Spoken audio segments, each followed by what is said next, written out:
back, everybody, to another episode of Collector's Showcase. If you're new to the channel, or if you guys are just kind of following along, this is a episodic series that I do where I interview a lot of personalities, investors, collectors, pretty much everyone in the Pokemon hobby. Tonight we've got a really special guest, a good buddy of mine I've known for a few years now, Mr. Rob Red or Blue YouTube, I guess is the technical name I'll go by, but Red or Blue for short. Appreciate you jumping in, Rob. I thanks for coming in. Absolutely, man. Happy Saturday. Hope your weekend's going good. No, it's going good. It's we've got Journey together releasing, and I am contrary. This is not my actual real home behind me, but I don't have my piano in the corner. I'm surrounded by cardboard boxes right now, so it's good that they allow virtual backgrounds in this. But you don't even want to see my room. Oh well, it looks great from this angle at least. But for anybody who's watching this, I've had a lot of people on this channel, and I'm sure there's an overlap in our audiences as far as people who watch you. But I know that you've definitely curated a very loyal following, especially on YouTube when it comes to that. So for anybody watching who doesn't know who you are, kind of what you do in the hobby, maybe you can give a quick backstory, who you are, what you do. What's 2025 look like for Red or Blue? Did not mean to rhyme that, but it rolled off the tongue well. So. No worries, man. Definitely appreciate you having me on. I mean, it's been, I don't know, at least a year, maybe even 2 years since I've been on one of these things. Obviously me and Connor used to do the Canto conversations back in the day. I kind of started my YouTube channel way back when doing like market update videos. I knew that like I was obsessed about Pokemon. I wanted to learn about the hobby, make money, all that kind of stuff, collect. And just meet new people. So I started a YouTube channel and started doing something for a little bit, and it just evolved into what it is today, where I'm just one of those, cringy rip and shippers that are ruining the hobby and, making it bad for everybody. But honestly, I've been doing this for about 2 years now, and I never ever thought when I did my first box break, that it would be at the place that it is today. Like, I'm not some big name or anything like that, but to be able to survive and make a living and provide for a family doing Pokemon, and to be able to meet so many like amazing people who support me and show up every stream, who are there for 7, 8, 9, 10 hours the whole time through. It's wild, man. It's absolutely wild. So yeah, just a person who loves to collect, who does this full time, been doing it for about 2 years, and starting new ventures as well. Yeah, just loving life. No, I love it. And one thing that you say is you're one of the packers, ruining the hobby, and you're not a big name or anything like that. One thing that I've enjoyed over the course of the series and the people I've spoken with. I mean, we had PK on last week. One of the things that, and Leonhardt, I think, was right before him, if I'm not mistaken. Or sorry, Dubsy was before him, and then Leonhardt. But one thing that Lee had mentioned when it came to YouTube and let's call it social following in general was that subs don't matter as much anymore. One thing that I've really always enjoyed with the people that I bring on here is how engaged is your audience, how loyal is your audience, how many times do I jump into a stream and I see same names, same people, same kind of community that you built. And I got to say, Rob, I mean, and I've thought this for a couple of years now. I mean, you have probably one of the most loyal YouTube followings I've ever seen. I know that, and remind me, and I'll keep going on this, but how long have you been, or how many days a week do you stream? I guess just so everybody knows. Just 2 right now. Okay, yeah. So those 2 days a week, it's always a good time. Whenever I jump in there, it's the same people in chat. It's the same people that are supporting you. And I mean, just the overwhelming positivity, I think, in your chat is, especially in 2025, it's pretty rare, to see for people who are ripping packs. I think right now in this market, even talking to PK last week, there's a lot of different mediums that people can do that. They can do it on Fanatics, they can do it on eBay, they can do it, on Instagram even. But YouTube is one of those things that you were one of the first people that I ever saw that was actually doing it almost kind of direct to consumer without an actual, auction house or platform in place. I mean, you built out your whole stream, you got your OBS set up, and you've been able to actually go direct to market, being, in YouTube. Was that something that you saw people doing that kind of pivoted you to start doing that? Or is that something that you kind of came up on your own? I mean, I guess I would have never thought that would be something that, you could do on YouTube. How did you get started actually doing pack rips to where there is no auction platform in place? Yeah, no, I appreciate the question, and thank you for um, the nice feedback, man. I definitely appreciate that. Yeah, the people who show up are, man, I'm just so blessed, honestly, because you're right. Week in, week out, we get so many amazing people that it's not just like come and give me your money. Like I know these people, I start to know these people. Um, there's a reason why I'm on YouTube and not other platforms. No shade if you are on other platforms, all good. But it's for me, I always like wanted to have that community aspect first, and then hopefully create an environment where people are like, okay, this guy's pretty cool. He's genuine. He's here to make money, but it's a good vibe. It's a good atmosphere. Like I'm comfortable trying out spending my hard earned money with him and seeing how this goes. And just taking that like position has like served me like very well. But honestly, I had no interest in doing the whole rip and ship box break thing, nothing like that. Again, I was doing stats, data, what was going up, what was going down. I wasn't an investing channel telling people what to do. I was just providing the data like top 10 Pokemon. Me and top 10 Pokemon started our channels around the exact same time. And we were doing similar content, and his channel just absolutely blew up. He just absolutely killed it. And I stopped doing it because I did a box break, and I made a name for myself doing Japanese black and white box breaks. I started doing that because I saw nobody in the hobby was doing it. Nobody. And I really like I like the texture. I like the various cards. I mean, this is X and Y, but like just beautiful cards, beautiful textures, really low pop, and the packs were like really, really cheap at the time. And I'm like, man, there's an opportunity where I can actually double my money doing a box break and it makes sense for everybody. I'm not scamming Mhm. anybody, I'm not ripping anybody off, but there was like a glitch in the matrix.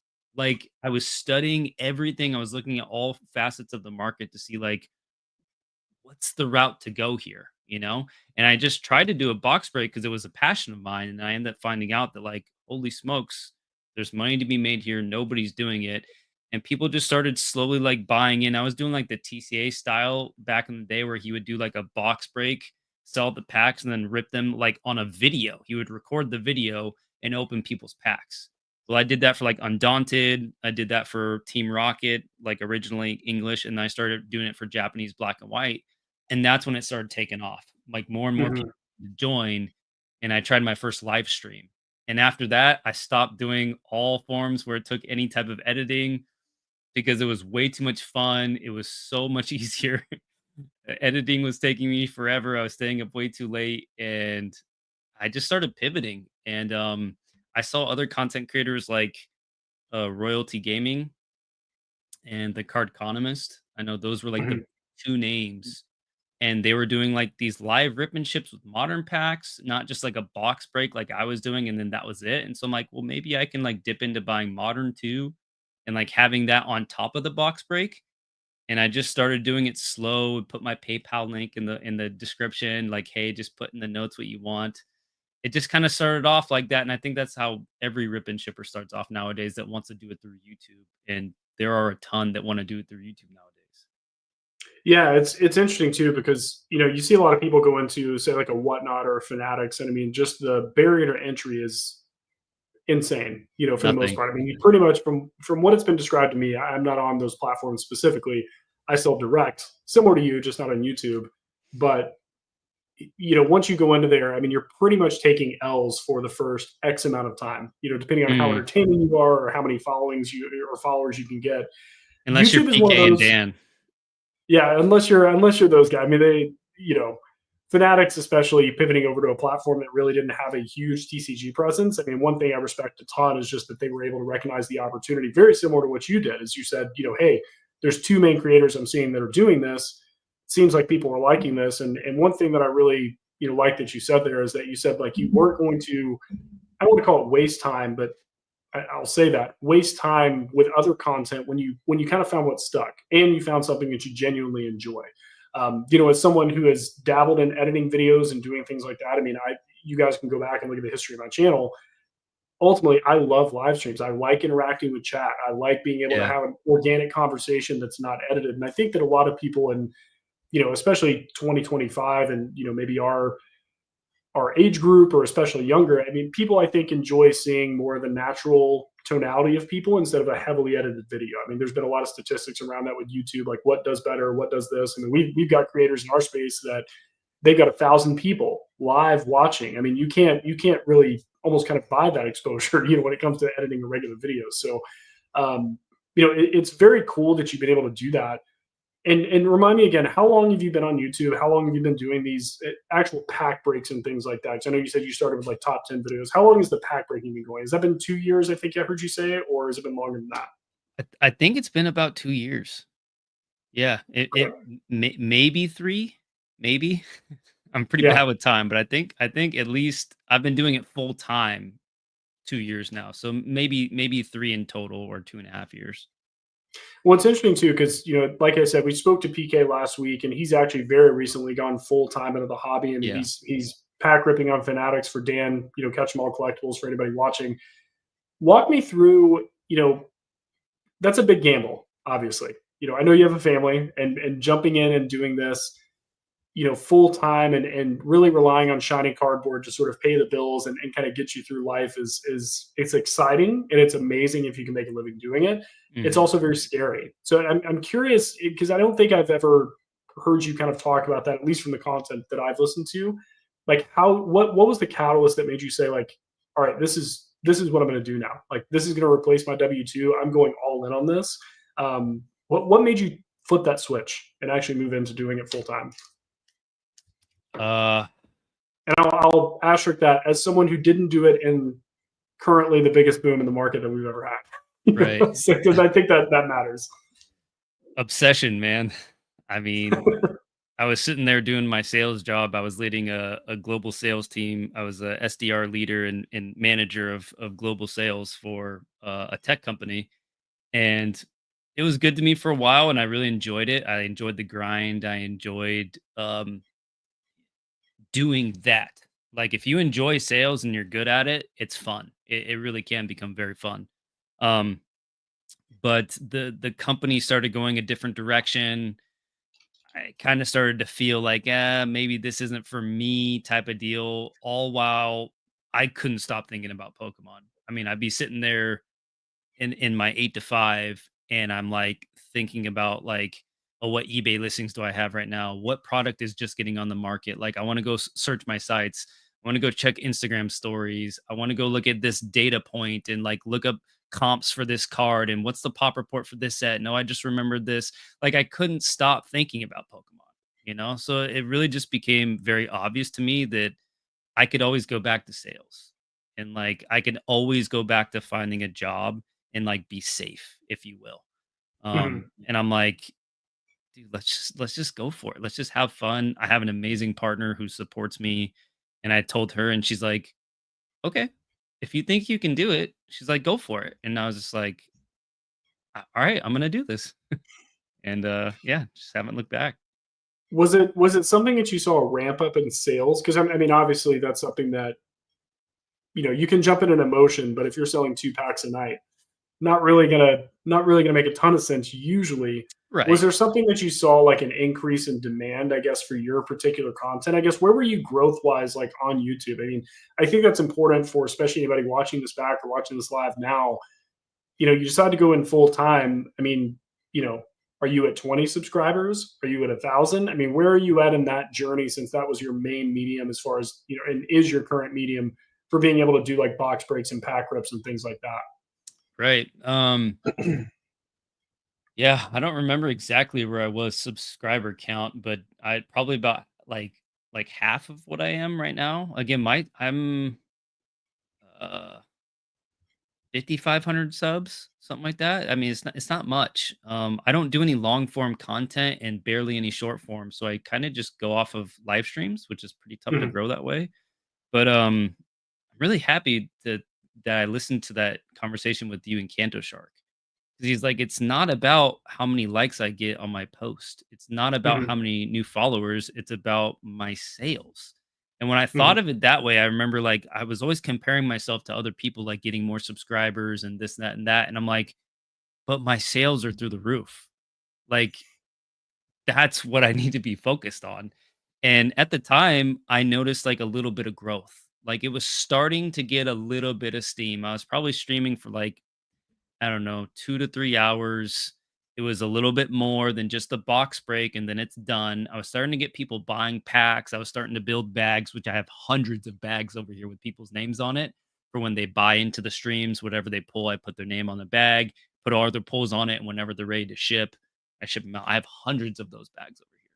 At the time, I was like starting to get a little pile, it was starting kind of cool, getting a little bit of, a little bit of traction.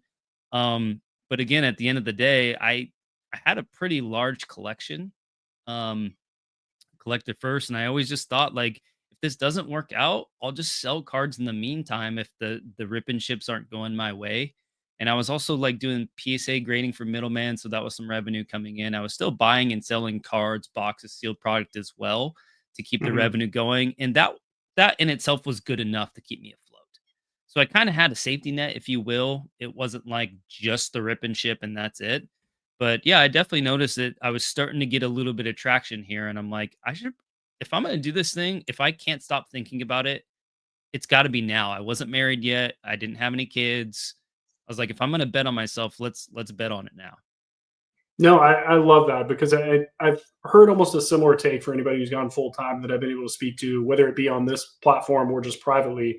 It's being able to kind of recognize that opportunity, right? And being able to jump in and say, like, this is my moment. Like if there's any point that I will ever consider doing this, timing couldn't be better right now. And a lot of people tend to not jump on that opportunity. They'll no, I'm gonna take the safe path. I'm gonna keep my W-2 and maybe I can do it at the same time. And ultimately I think a lot of those people burn out because I mean, I've seen you stream and sometimes I'll see like, the video later. It's like 5 hours and 36 minutes or something like that. I mean, it's a lot of time, dedication to doing that. And I don't know how people can do that with a full-time career and also doing that. And I'm curious, especially, once you go full time, I know you said you were looking at like modern packs and things like that. I know you were a primarily Japanese card fan. I know you're mainly in a Japanese product. How much weight did availability, I guess, and price point factor into you focusing on Japanese when you started doing these rips? Was it mainly just because you were a fan of it and you were like, hey, this is like the best thing ever? Or was it something that's like, hey, modern English is maybe difficult to get or the price point doesn't really make sense because I'll have to overcharge my audience? I guess maybe walk me through kind of how the Japanese focused content, I guess, started with that. Because I know you do English now, and for anybody watching, Mm. he's got everything, when it comes to that, modern English, he's got Japanese, he's got vintage stuff. The Japanese, I think, is what you started with, if I'm not mistaken. Yeah. And it's always just been passion first for me. Everything that I've done is just like from a stance of because I love it and I enjoy it. And so as a Japanese collector, obviously I want to navigate to something that I'm passionate about. Um and I had already built good relations with, people overseas and stuff like that. So it just made the most sense to start in that regards, but to be honest, like English quality is just, like, so bad, so I'm like, "Man, when I pull something good and I turn around and it's got 8 freaking white dots on the back of the card," it's like a PSA 7, I'm like, "I just feel bad for pulling this for people." I didn't really like English at the time, I was pretty anti-English, in fact, and so I was like, "Yeah, I just wanna start doing Japanese." It was, like, really, really cheap, it was good margins on my end. Again, it made sense for both parties, which I've always been a fan of. I'm a businessman, but I gotta bring good prices, and I was able to give under market prices than you would for booster box and packs than most streamers out there, and definitely from eBay, just because the connections I built. And so that felt good to me to deliver a product as someone who's trying to grow and get more followers as like the cheapest and try to establish myself as like, Mhm. hey, this guy's got really good pricing type of deal. I couldn't do that with English. I couldn't do that. I still don't have access to distro like that. I've obviously built more friends and connections where I can get more English product now. But honestly, if it really boils down to all those examples, if it's one thing, it's just because I was passionate about Japanese at the moment. Yeah, and I yeah. So wasn't it so started out with a on that. passion, and then most people I speak with who deal in the Japanese market. I mean, that's kind of the thing is anti-English may be strong sometimes because I think most people it's hard to ignore the English market because it's just too lucrative. I think and Yeah, that's where the demand is now it ultimately. is. Yes, now it is because I know there was a time where Japanese was Yeah. the moon for a while, and that will come back, I think. Um, but I'm curious, especially with the other content creators and stuff that you may have seen that were doing this. I mean, you said that they were focusing on modern. I'm assuming they were probably focusing on modern English. Like a new set comes out that's an Yeah. easy click. It's like people are already Yep. looking at the content. I mean, do you feel like you maybe filled a need in that market? I mean, were the initial people that were joining your channel and jumping in? You said you're about half, so let's say 2,000 subscribers at that point. Out of those 2,000 subscribers, do you think you were finding Japanese card fans? Do you think you were converting more people because it's like, hey, I don't really dabble in Japanese, but Rob's kind of teaching me about this and he seems to really like it. Maybe I'll start dabbling in this. I mean, what did you see as far as like the audience at that time? A couple of 2 or 3 years ago? Because I mean, very different market, obviously, than what we have now. Yeah, honestly, a mix of both for sure. I've had people and still to this day, they're just like, "Rob, you got me into Japanese. I can't go back to English, like, it's just not the same," They or start I looking at wasn't. the PSA gem rate on Japanese. They're like, yeah, I don't know if I'm going to go back to English at this Yeah, it's point. just, or people are just like, "Man, I've never even paid attention to Japanese, and because of you, I really enjoy collecting it now." So I've heard a lot of that for sure. Um, but yeah, I think most rip and shippers do Japanese as well because Japanese, obviously, the set comes out first. Mhm. So getting the newest set, whatever English or Japanese, most people don't care. They just want to see the art, they want to see the card. And then if you're just an English collector and you see that first card for the new set, and it's like, whoa, that texture is a little bit different than English. There's a little bit more shine. The saturation's a little bit, brighter. Mhm. They start to wake up a little bit. So I think I don't know if I was like filling a need where others weren't, because I think most rip and shippers were kind of doing that. But I was just really passionate about it. It made sense on the business side, so that's just what I focused on for a while. No, I think people can recognize like the authenticity, the passion for the cards versus someone who is simply just pulling up cards and just saying like, hey guys, here's the newest thing, it's the hottest thing. Uh, this is the only reason I'm talking about it. You being able to focus especially on something that you were passionate about, and then being able to translate that into generating income for both parties involved. Like you said, the people buying the packs, the people or yourself, in that, I think makes a lot of sense. And I'm curious when it comes to, let's talk today's market, because today's market is something that personally with me I haven't really seen. I've been in since late 2017, early 2018. So, which is insane to think that it's been 7.5 ish years that I've been involved in this like wild cardboard hobby that we're in and meeting everybody and doing that.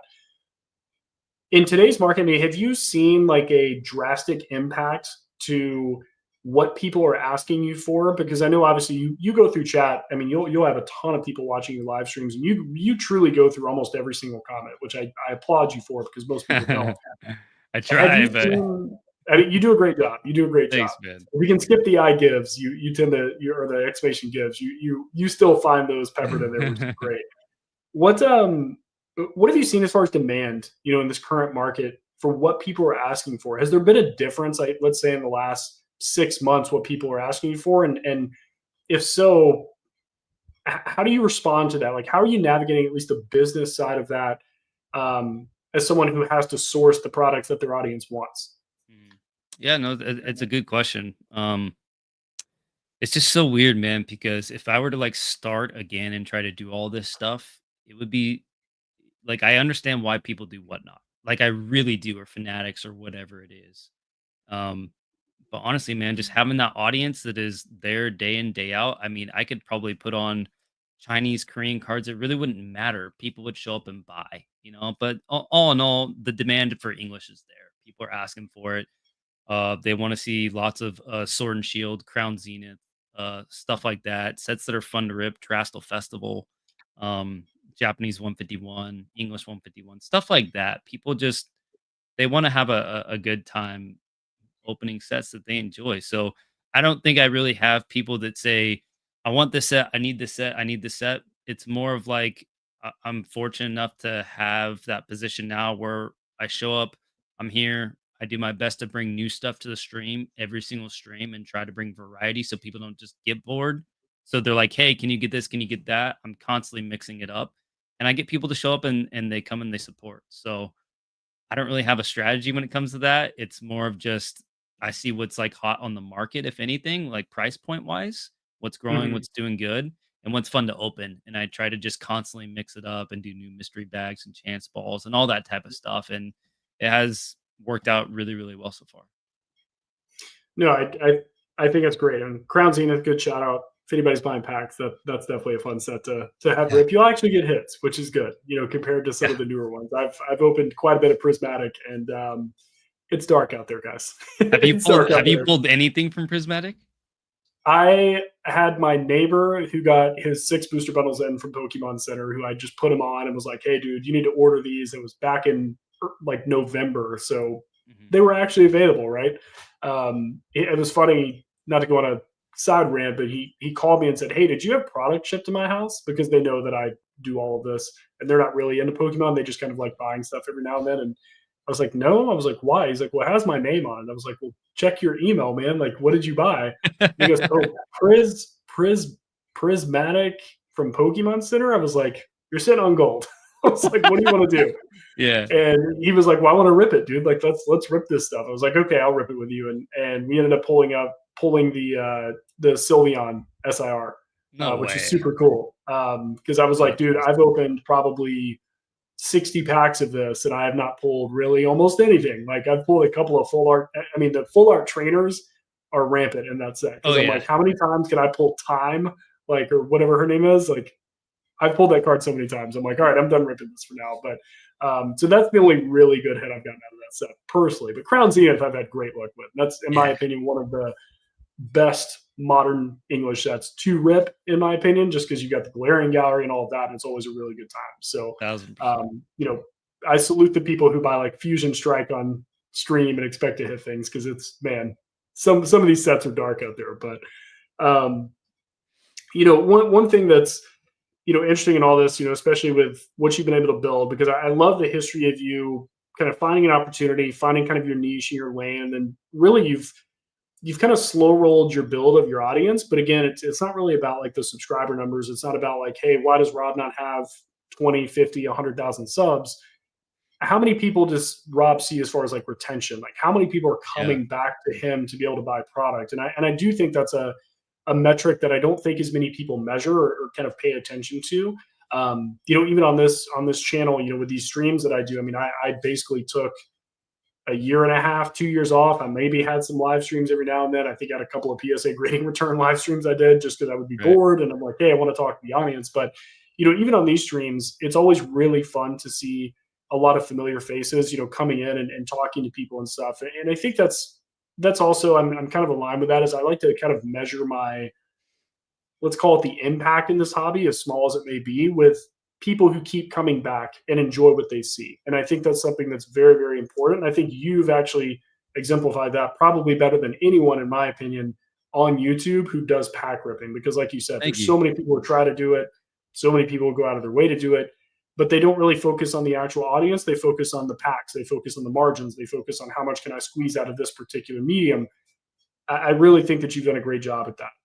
Thank you. For 2025, I mean, what are you focusing on when it comes to kind of growing yourself? I mean, you've always struck me as someone who's always kind of looking for how can I evolve in this and how can I do differently on this? I mean, we've had private conversations where we've talked, different things.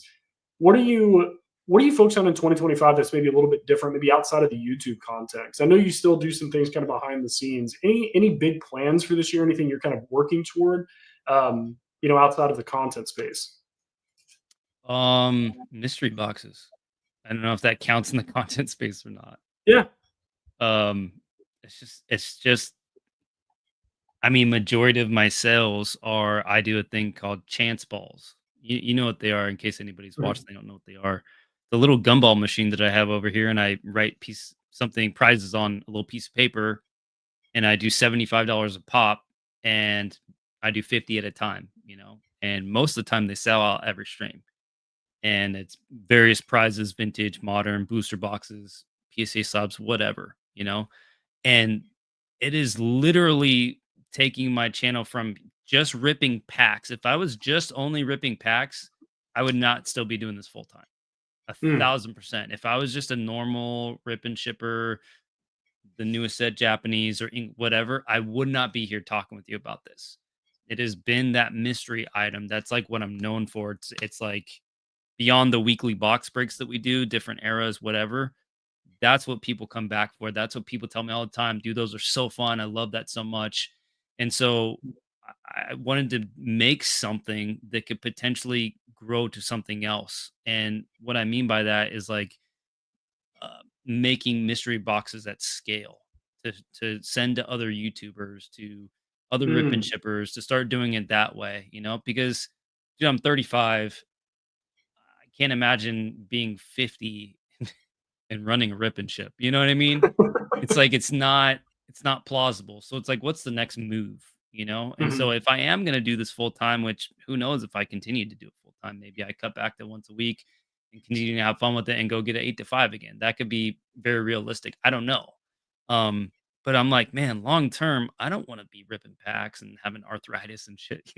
Like doesn't make sense. Like I I've want to. always one thing I've thought would be just such a fun product that someone could make, which anyone who's watching this back or watching live, like, please steal this idea because I think it would be great. Is they actually have like rip and ship like those carpal tunnel gloves with branding on them, and it's specifically marketed to rip and shippers. I think that would be amazing because it's branding, it's marketing with the brand, and you're helping the health, right? Like some of these guys are going through like thousands of packs a week, so That is anyway, awesome. I didn't mean to divert the conversation, but anytime I think of that, I'm like, yeah, we got to fix for that somewhere. No, I think we need to connect offline and make that happen. Absolutely. Yeah, there you go. I'm down. Um, but yeah, man. So I've been thinking about kind of pivoting more into putting more time and energy into that, and then I just started doing the consignment thing. And again, I don't know if that falls into content or not. If that's the question that you're asking, maybe I'm missing the question. No, and Um, I'd love to hear about that because that was one of the things I wanted to talk about. Because I know that's a little bit more recent for you, is being able to consign, cards and doing all that. So yeah, definitely take a couple minutes and let me know like kind of how that came about and I guess how it's going so far. I mean, you've been posting some amazing cards here recently, so I'm curious how that's going. yeah, thank you, appreciate it. I've had people in the past ask to consign stuff with me, and I'm like, I don't really do that. I don't have the time for it.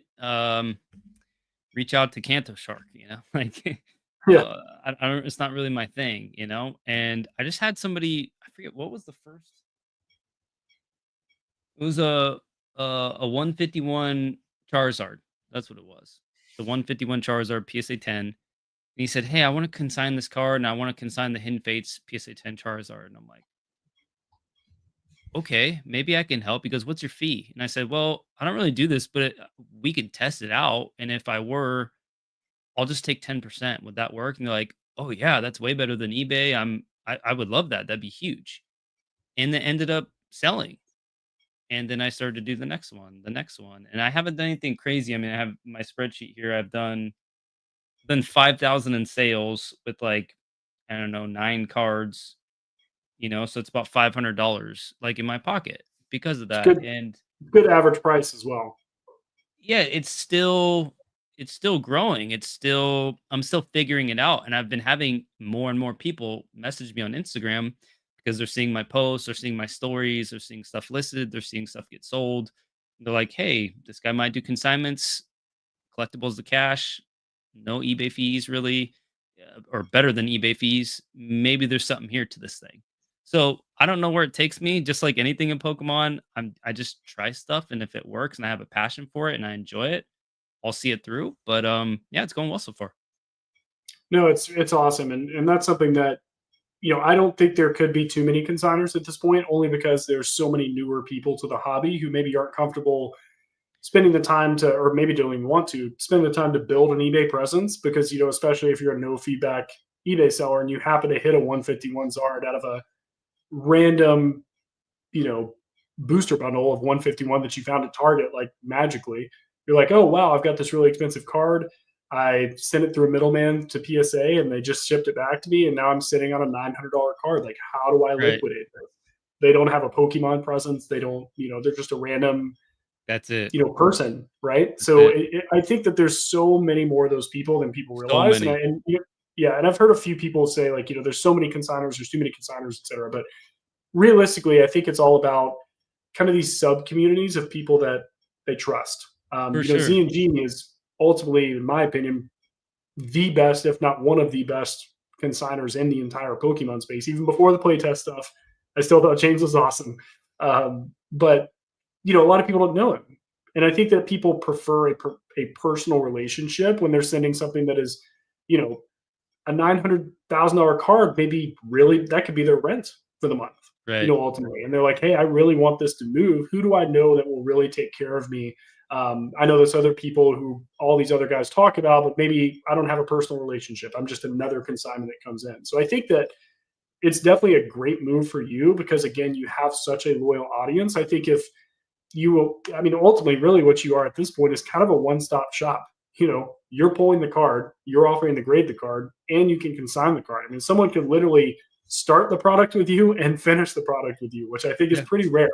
I don't really know of anyone who's really doing that a ton. I mean, a lot of people are even skeptical of even sending off PSA submissions. So it's still great that you're doing that as well.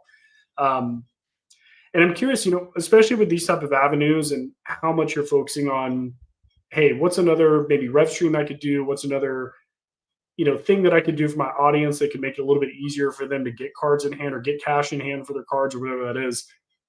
Are you still collecting in 2025? That should honestly be a staple question I ask everybody, that I have on here at this point.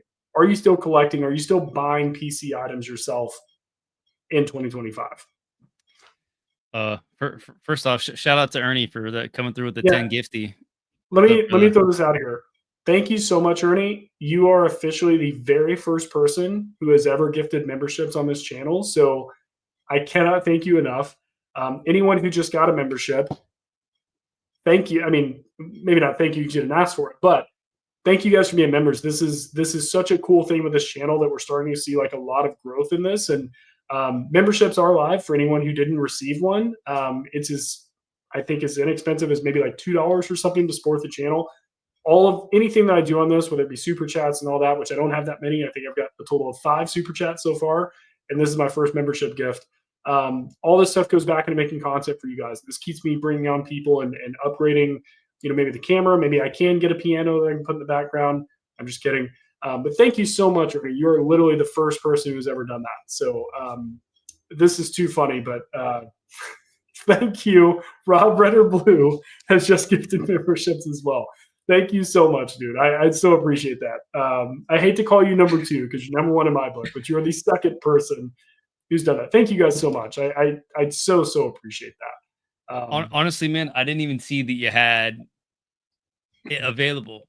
I honestly did not see that. So yeah, I membered up and I'm happy to support, bro. You absolutely deserve it. Thank you. There's fun emojis. You guys try them out. I hope they came out okay. I did it like right before I started this series. So thank you guys and everyone who supports for that. I so appreciate that. But back to the question. Let's go to that. Ernie, again, thank you so much.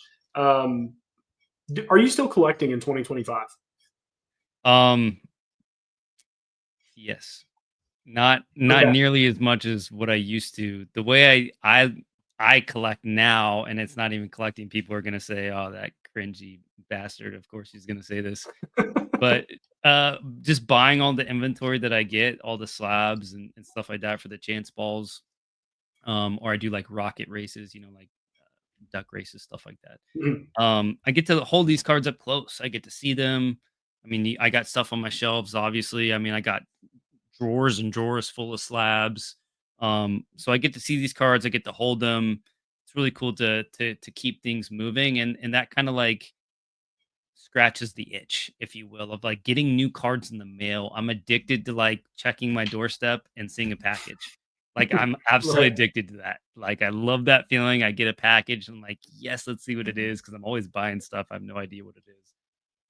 But yeah, I actually just bought a PSA 9 Jolteon, PSA 9 Japanese Jolteon Gold Star Play promo today.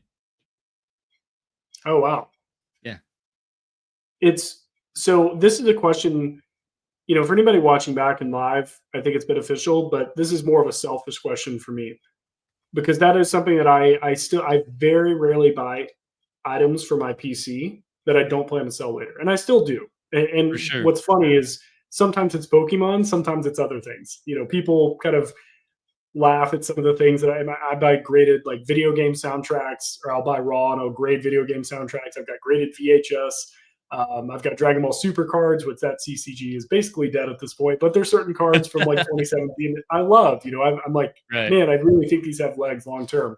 Um, how do you justify, especially for a card like the Jolteon that's that value? How do you justify to yourself being able to expend that capital, knowing that you could take that same capital and really grow it, versus just saying like, hey, I'm just going to buy something to keep, for Yeah. myself? Like, is it more of like you know, a, I'm going to treat myself moment? Is it, hey, this is like my bonus for the year? Like, how do you justify it mentally doing that? Because I've always struggled with being able to buy something and say like, I'm going to take out of the business for myself now, and I'm going to buy something for myself. Honestly, for me, I think it's really important to like still collect. Even if it's like very little collecting that I do. I don't really open up a lot of packs for myself either. I'll support other rip and shippers and like support the homies and buy stuff with on their uh platform. But I almost never open packs for myself except for once a year on my birthday. That's usually when I'll treat myself. But honestly, man, I almost rarely buy anything for myself anymore for PC. It was a total treat yourself moment. It was I'm looking for a certain kind of card, Japanese gold stars, PSA 9 to 10 with swirls. One came through consignment. And I just said, "Hey, how would you feel about me just buying this card? Can we come to an agreement?" You And bought he's now like, that is, "Yeah." guys, that's the best consigner you could possibly have, is when you have a chance of what you send, he just buys it on the spot right there.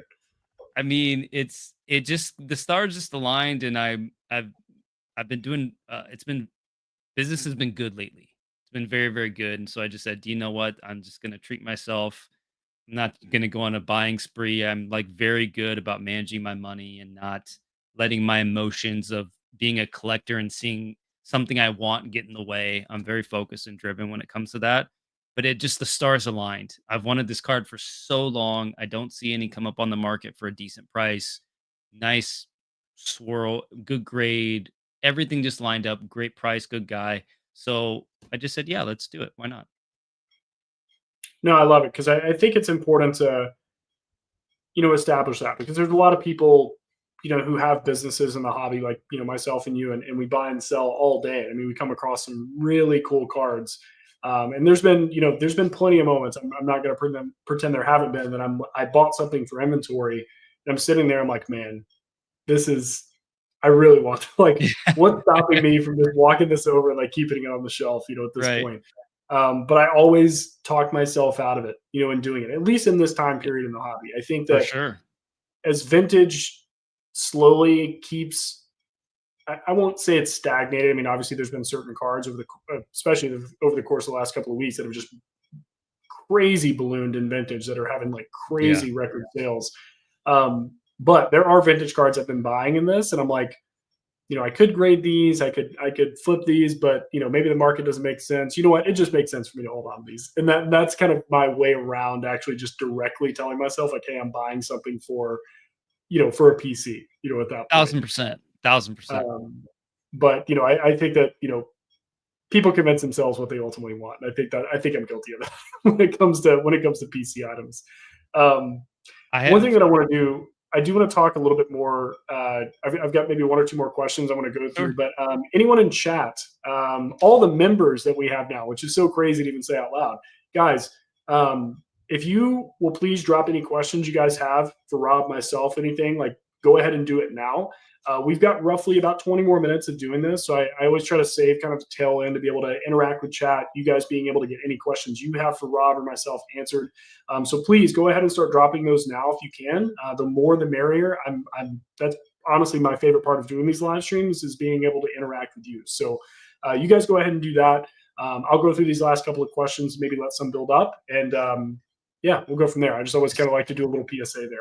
Especially if anybody has any like business questions or if like is curious about going into Pokemon, getting more into sales, anything like that. I'm happy to answer that stuff too, because yeah, we could sit here and talk about my favorite ice cream all day, but I'm here to talk the hobby. So if you want to ask me about that as someone who's on the smaller scale, again, I'm not some big, huge name making millions of dollars. Like I'm one of you guys. I'm on the smaller side. If you guys have questions around the business side, if you want to talk about collection, I'm happy to. But yeah, feel free to shoot them over.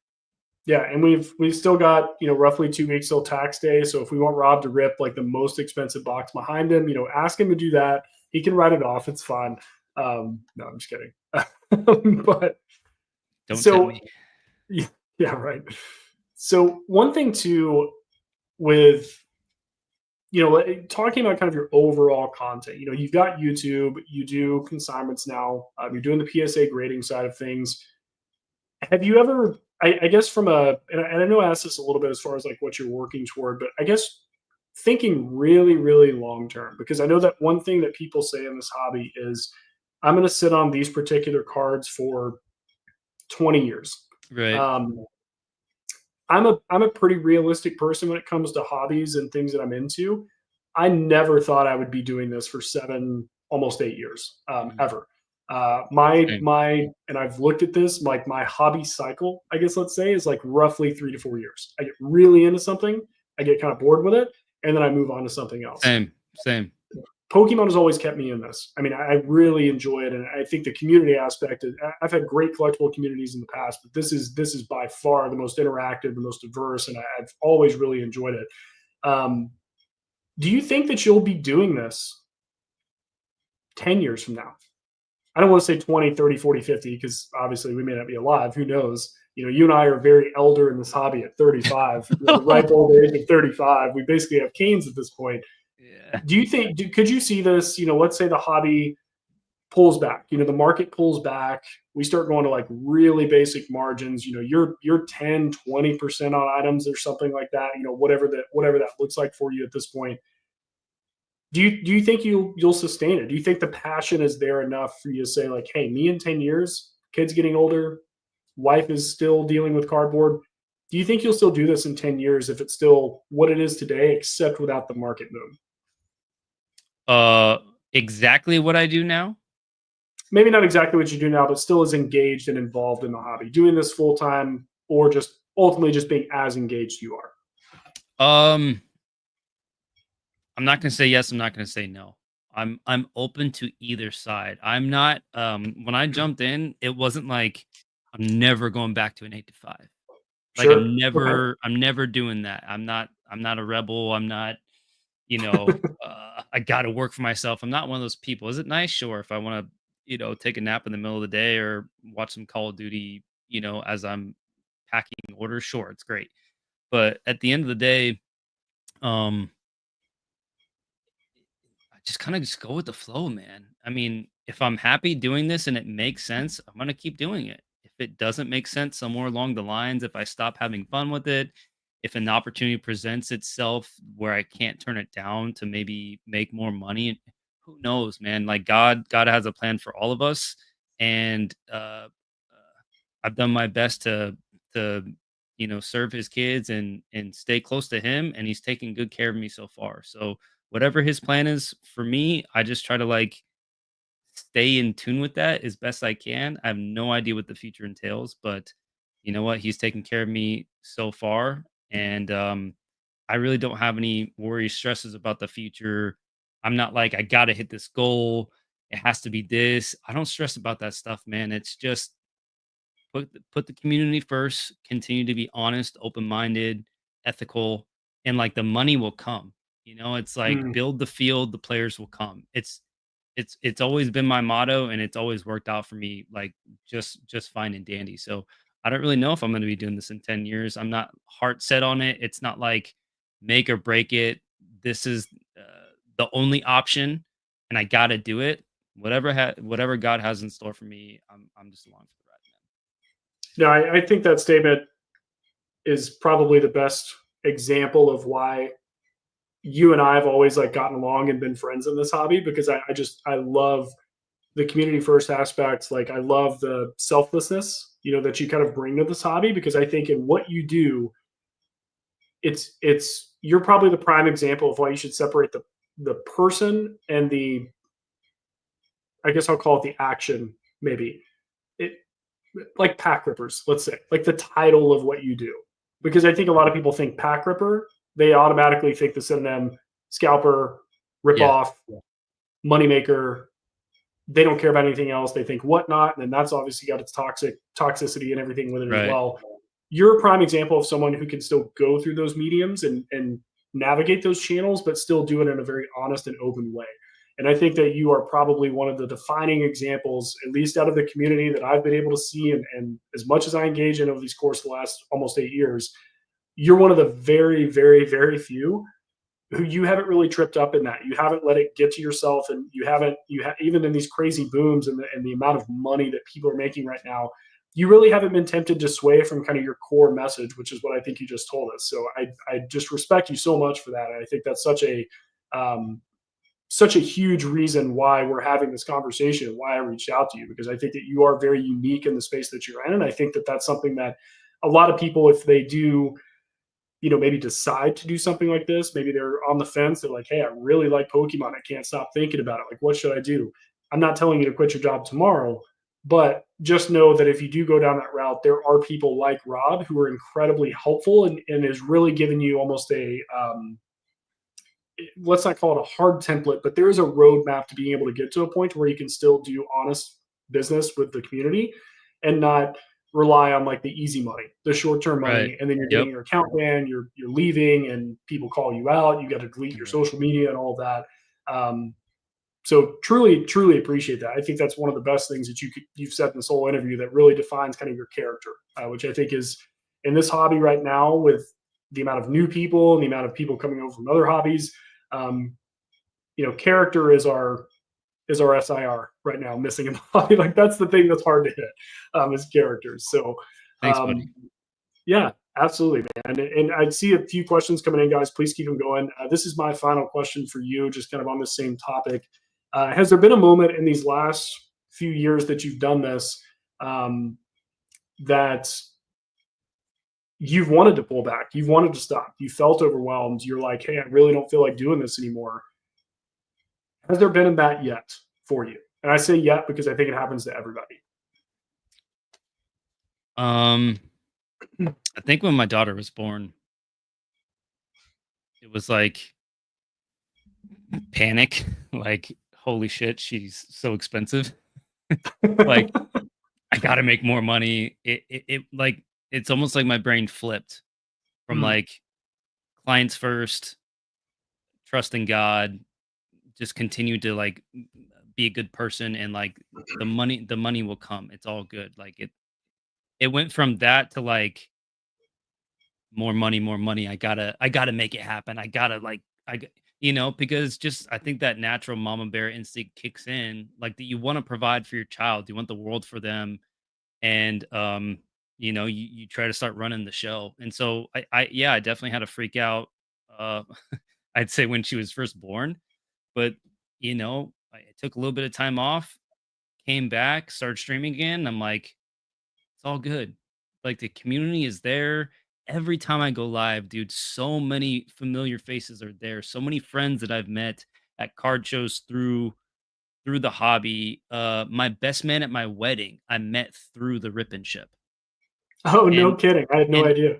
and he his partner worked with my wife when my wife was managing a Starbucks. So like there were ties there, it Mhm. wasn't just random. So, we ended up like having dinner all together because, their kid wanted to meet me, and obviously the dad is who I became very, very close with, and still very, very, good friend to this day. But it's like just having those connections, man, like the people just bring me back, and it's like, okay, this is why I do it. It's not because the money, it's not because I'm like some greedy guy. If money was my primary objective in life, I would not be doing Pokemon full time. 1,000%. I'm not Yeah. a Kanto Shark. I'm not a Retrospecs. I'm not these guys that have like drastically increased business where they are like really, really doing good and they're like crushing it. Am I doing great? Sure. But like I'm not making hundreds of thousands of dollars. You know what I mean? Mhm. So, but I got this community that just I can't I can't step away from. It's like right now I'm obsessed. And that's why I continue to do it is because I just love it so much and it's so fun. And yeah, so that's kind of a long-winded answer and No, got, got me it's here. But great, man. I love hearing it because it's one thing that, and I've said it on a few podcasts in the past, and even ones that I've done on here is it's I've found myself being burnt out in Pokemon, especially when I was maybe the first like year and a half, 2 years in. Um, not to say I bought every card that I wanted, but I was able to acquire a lot of grails in that 2018 time frame. Like we were eating, dude. It was like one of the best times I've ever been in this. for Um, sure. and even for the stuff I was looking for like very niche, like world championship cards, and I was in the Facebook groups and I'd see them randomly pop up, and they were never had any public sales on it, but I was able to find that stuff, and there weren't as many people as integrated into the hobby, I guess is what I'll say for those particular things I was looking for. But there came a point maybe 2 years in where I was like, I'm kind of burnt out because at that point I didn't open a modern pack until like 2022. Like I'm not even kidding. Like that was like, I guess, what is that, 4 years, almost 5 years in. I had no interest in modern English. I was looking at Japanese exclusive promos and very cool release cards. That was really all I was doing. Some semi-level lower end trophies. Uh, but I got very burnt out in the fact that I was like, I've kind of gotten everything, and anything I do want is like, $100,000, which doesn't make sense. Like, I'm not going to go mortgage my house to go buy a card. Um, so in that time, I remember stepping away and going into other collectible spaces, and honestly, I'm very glad that I got burnt out a little bit doing that, is because it allowed me to kind of expand my knowledge base and be able to see kind of how these other markets work, how these other communities work, and kind of the interminglings of what they do. And Mhm. now, when people talk about like, oh my gosh, all my Targets, on my Walmarts, there's guys just scraping stuff off the shelf. I'm just like, yeah, like every hobby is like that when it's hot. And Right. it just, I think it's allowed me to be a bit more resilient in this and being able to navigate it and say like, hey, I'm not going to get frustrated with lack of product. I'm not going to get frustrated with, my cards that I want are going up too high, because I think it really taught me the ultimate lesson, which I think everybody should definitely take away in this hobby, is just patience, Mhm. just waiting. Hey, this doesn't work out for me right now. Let me find another thing to do. Yeah. Or let me try to increase what I'm doing now, but I'm okay at a slow pace. And I think you've kind of mirrored that a little bit in the fact of like even your content and what you're doing is you're like, look, you didn't go, hey, I'm really seeing a lot of growth. I'm going live 2 days a week. You know what? We're going live 8 days a week. Like, like you weren't like doing that type of level of reactionary Yeah. actions. You were just saying like, hey, I've got a good system. I love my community. Here's what I'm going to do. So I think patience is definitely one of those things, and kind of the reason I asked that, because I think everybody feels burnout with cards and all the craziness at some point, and like your strategy was being able to kind of like take a little bit of a break and then come back, and then mine was taking a little bit of a break, but more just looking into other stuff that I might find interesting that scratches that collector itch that I wasn't feeling at the time. So And, and um, honestly, man, the whole reason I haven't got burned out is just because of the balance. Like I could be doing 5 days a week right now, but it's like I want to be a dad.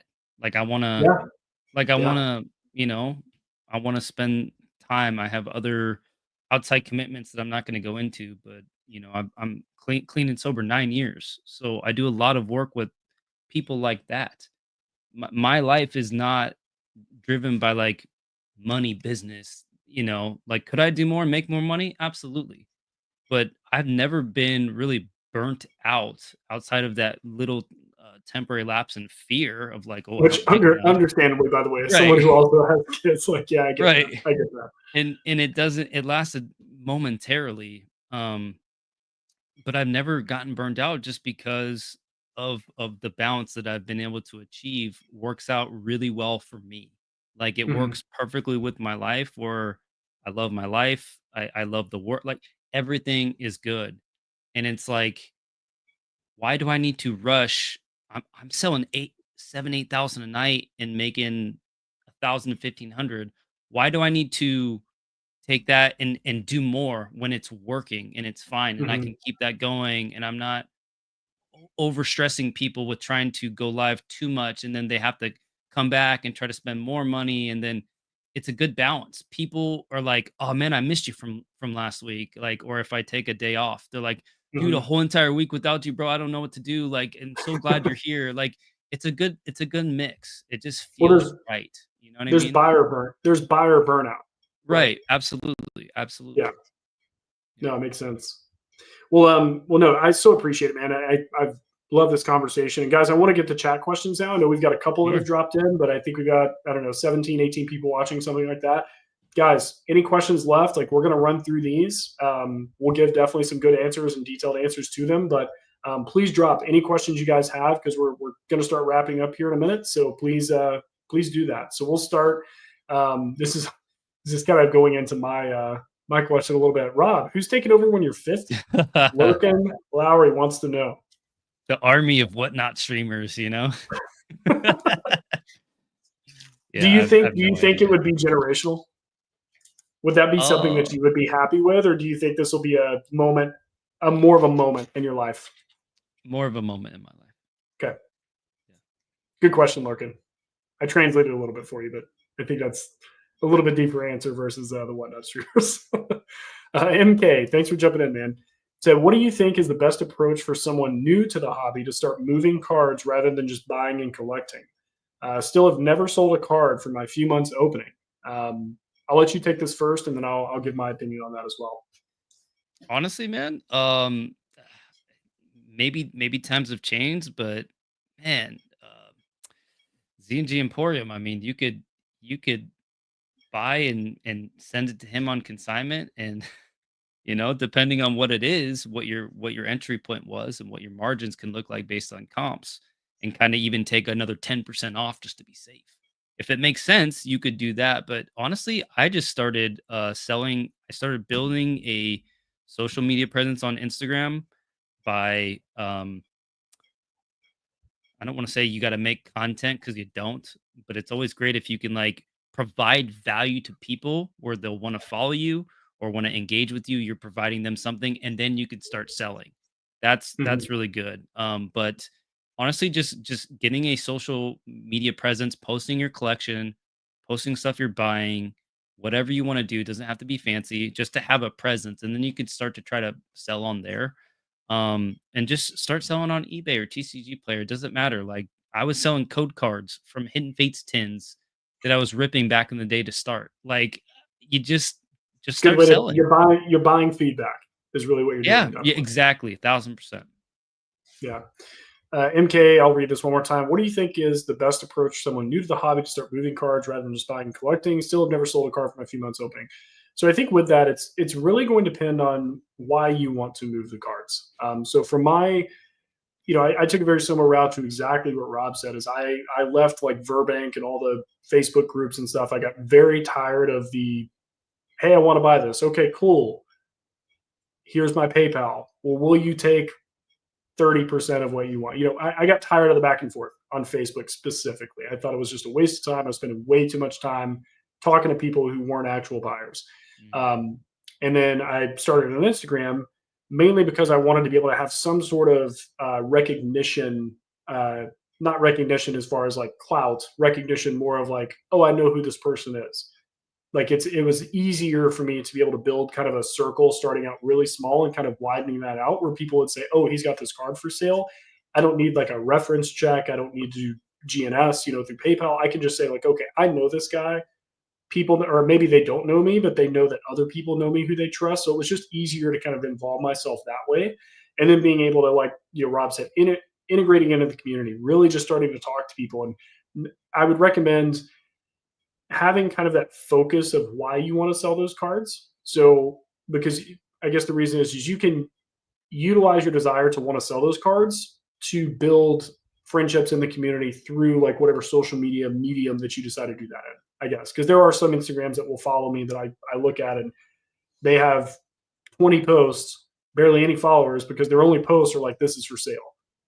At that point, I mean, you could do that, but really, I don't think most people are going to go to a random Instagram account that has something for sale and be like, "Hey, yeah, I trust you."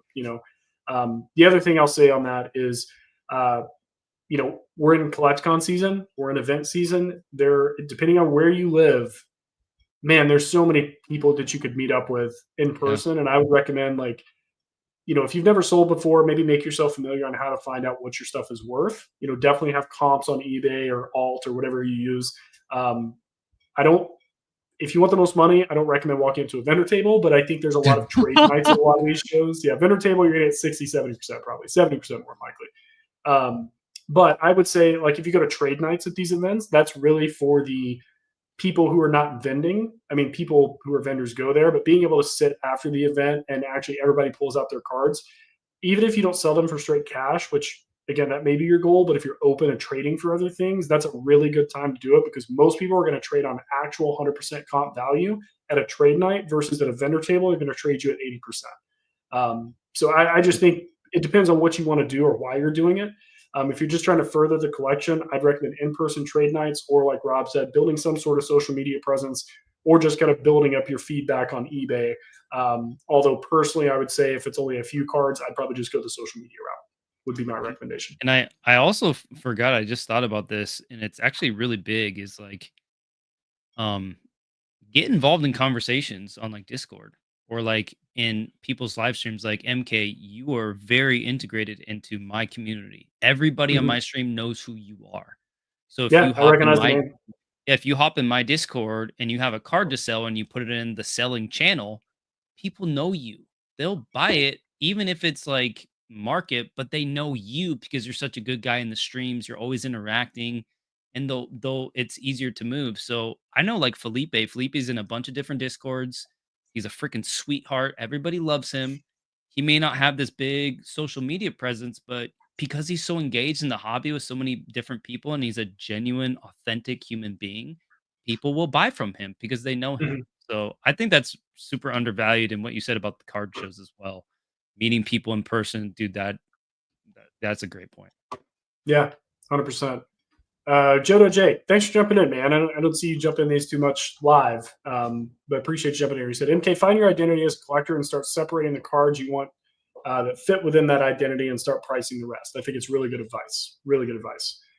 Felipe, this was actually my very first Secret Santa in Professor Oak's Discord as well. Shout out to Professor Oak. He sent me some awesome stuff a couple of years ago. Great guy. He's a question for Rob. How has this current boom impacted you? Do you find the inflated prices a benefit or a challenge? Absolute benefit. Absolute benefit. The You're just boom going has to end it been, there. That's it. I mean, the boom has been great, man. Does it suck that no places I can go to I can buy product? Does it suck I can't get stuff on Pokemon Center anymore? Just like all absolutely.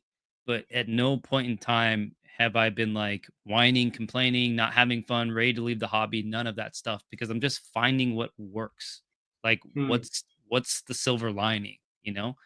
So, yeah, there's a lot of different sets that have been going up, a lot more interest in certain things. It's been really fun to go to live card shows and to like buy certain things. I mean, I can even wait like a month and these cards will like go up like 40%.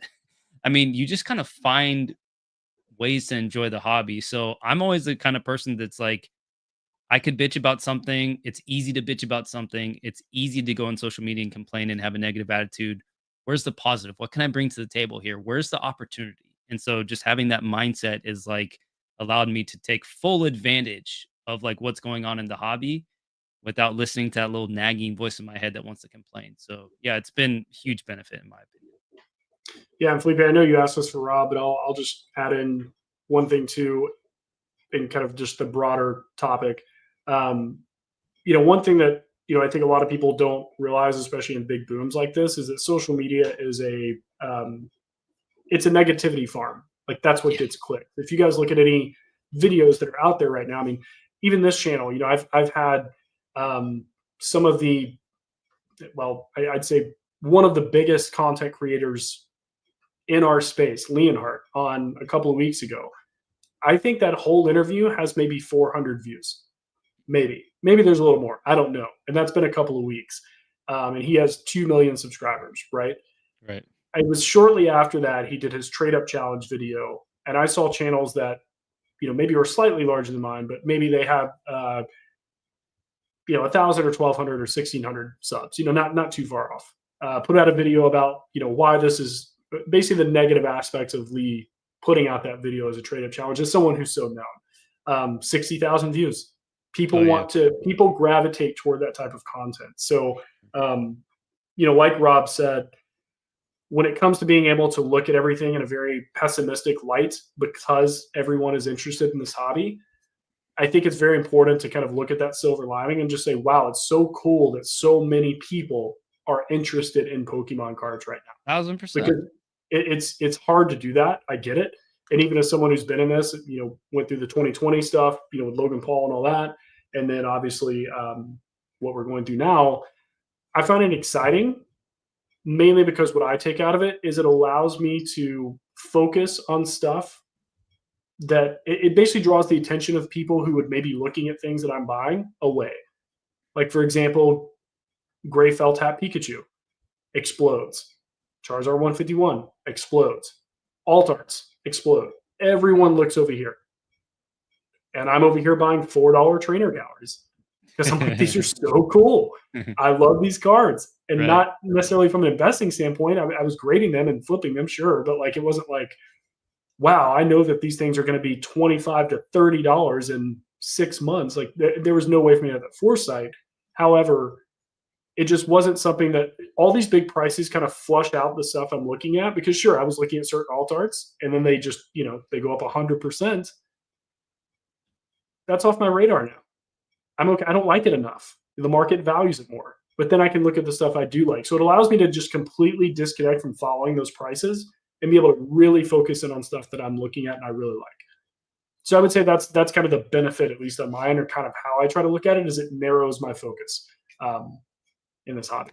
So, but with that being said, guys, that's all the questions that we had. So we're going to wrap this up. Rob, I still appreciate you coming on here, man. This has been such a long time coming. You and I have spoken so much over the last couple of years. And I just, again, I love and respect what you're doing. I think you really are a very unique person and not a very unique space. And I think that's a really, really hard thing to do. So I applaud you for it. Anything that people need to know of, I know you're streaming 2 days a week. So if you want to shout those out, I've got all those links and everything in the description, guys. But anything you want to tell the audience or anything before we wrap up? God loves you. That's it. Honestly, just be honest. Be fair. Pokemon is great. Let's not mess this thing up. Let's have fun, man. That's it. You don't need to go watch me on YouTube, man. There's a lot better people to go out there and support, but I appreciate the love regardless. But honestly, I just want to see more positivity in the hobby, man. There's a lot of negative stuff out there right now. So don't contribute to the problem. Just be a good guy, man. Be honest, be be transparent.